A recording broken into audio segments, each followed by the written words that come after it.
Dear friends of the Luxembourg Private Equity and Venture Capital Association, it is a pleasure for me to be addressing you with this welcome speech. Thanks to technology, I can do that. I would have preferred to be there live, but today we have the debate in Parliament on the state of the nation, and we are also debating on the Stability and Growth Pact of Luxembourg. So I'm sure you understand that I cannot skip that important event and meeting, but I really wanted to be present through this message. Now, as I've mentioned, the Stability and Growth Pact of Luxembourg, let me immediately tell you that there's lots of good news in this documentation that we're going to send to Brussels, to the EU Commission. Luxembourg is enjoying a very good growth rate of roughly 4% a year since 2014. For next year, the growth rate is even supposed to be 5%. Inflation is subdued but growing, probably around 2% this year, so getting close to the ideal rate. Employment creation is very high, around 3%, and unemployment is going down. The AAA of Luxembourg has been confirmed by all the major agencies quite recently, and we're just a couple of countries, slightly above 10, that enjoy that status, which is very precious also for you who are active in the financial industry.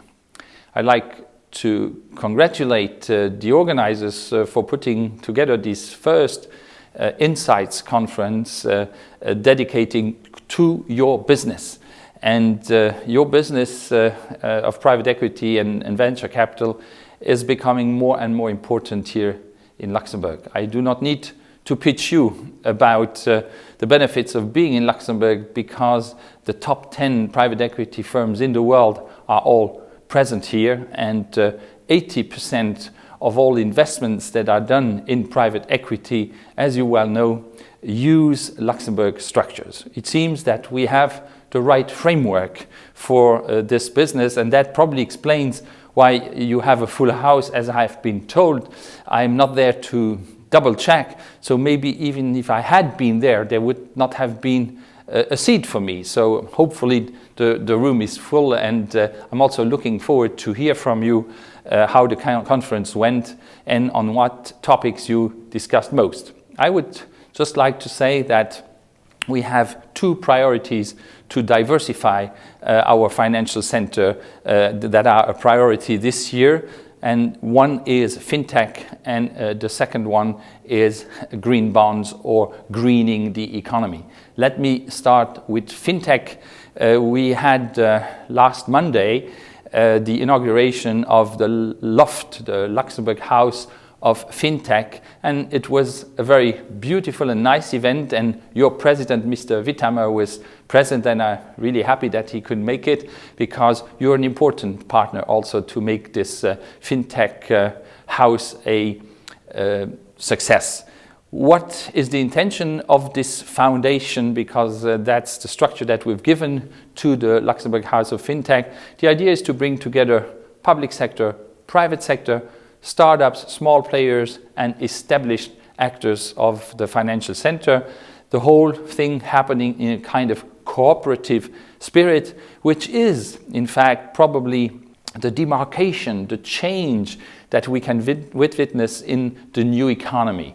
The digitalized economy works much more in terms of cooperating with others than only on the basis of competition. And I'm glad to report that we have already 50 applications for the Luxembourg House of Fintech, and that the pipeline is very full, so that I'm anticipating that this Loft will be a success, trying to imitate what others have done in London, in Australia, and in Canada, to mention a few countries where I visited these laboratories for new ideas. In fact, all these places I visited have shown lots of interest to get in touch, and are already, to a certain extent, in touch with us, because the fintech of Luxembourg is open to the world, as we are for all the things that we do in our economy.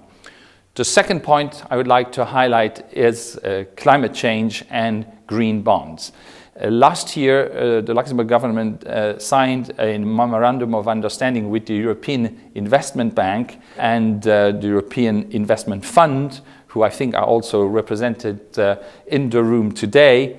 And we have set up a climate change platform to invest together, the EIB and the Luxembourg government, in projects that have beneficial impact on climate change. Why do we do that? We do it because we want to comply with the goals of the Paris conference on the one side, and we also want on the other side to make a difference. And how can we best do the difference than by using our financial center to promote the goals of COP21. Not long ago, in fact, a couple of days ago, we also participated to another initiative which is worthwhile mentioning, and that is the climate fund that the IFC of the IMF has put together. The project is called a Green Cornerstone Bond, and it's a $2 billion initiative aimed at fostering projects in emerging countries. And Luxembourg is a strategic partner to this initiative, which will be hosted here in Luxembourg. So you see a lot is going on in that field. Last but not least, the Luxembourg Stock Exchange has launched a couple of months ago a new stock exchange which will exclusively list green bonds. It's called Green Stock Exchange. So also on the side of the private sector, there are many initiatives in this field. I really believe that greening the economy, pushing and boosting green finance is a key in order to make Luxembourg even more appealing to foreign investors, of which many of you are in the room. Thank you for your interest in Luxembourg. Good luck with the conference, and hope to meet many of you in the near future. Thank you very much.